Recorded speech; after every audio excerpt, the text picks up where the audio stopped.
महापालिकेच्या 2026-27 या आर्थिक वर्षासाठी सादर होणाऱ्या अर्थसंकल्पात शहराच्या सर्वांगीण आधुनिकीकरणावर विशेष लक्ष केंद्रित करण्यात आले आहे।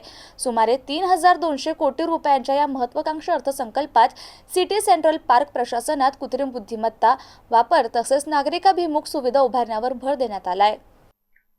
शहरातील अतिक्रमण मुक्त केलेल्या विकास आराखड्यातील रस्त्यांचं रुंदीकरण, वाढत्या वाहनसंस्थेच्या पार्श्वभूमीवर मल्टी लेव्हल पार्किंग प्रकल्प, पर्यावरणपूरक वाहतुकीसाठी ईव्ही चार्जिंग स्टेशन उभारणी तसंच महापालिकेच्या वीज खर्चात बचत करण्यासाठी सौर ऊर्जा प्रकल्प यासारख्या योजनांसाठी मोठ्या निधीची तरतूद प्रस्तावित करण्यात आली आहे। याशिवाय पर्यटन वाढीसाठी डबल डेकर बस सुरू करण्याचा विचार प्रशासनाने मांडलाय। महापालिकेच्या लेखा आणि वित्त विभागाने विविध विभागांकडून प्राप्त झालेल्या विकास कामांच्या प्रस्तावांचा आढावा घेऊन अर्थसंकल्पाचा आराखडा अंतिम टप्प्यात आणलाय। येत्या बुधवारी हा अर्थसंकल्प स्थायी समितीसमोर सादर होणार असून आयुक्त श्रीकांत यांच्याकडून त्याचे सादरीकरण केले जाणार आहे।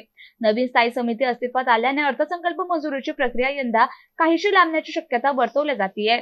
आयुक्तांनी सादर केलेल्या अर्थसंकल्पावर स्थायी समिती सखोल चर्चा करून आवश्यक त्या सुधारणा सुचवू शकते। त्यानंतर सुधारित प्रस्ताव सर्वसाधारण सभेत अंतिम मंजुरीसाठी मांडला जाईल। दरम्यान नुकतेच निवडून आलेले नगरसेवक आपल्या प्रभागातील विकासासाठी अतिरिक्त तरतुदींची मागणी करण्याची शक्यता असल्याने अर्थसंकल्पात आणखी बदल होण्याची शक्यता नाकारता येत नाही। परिणामी 31 मार्च पूर्वी अर्थसंकल्पास अंतिम मंजुरी मिळणे अवघड मानले जात आहे।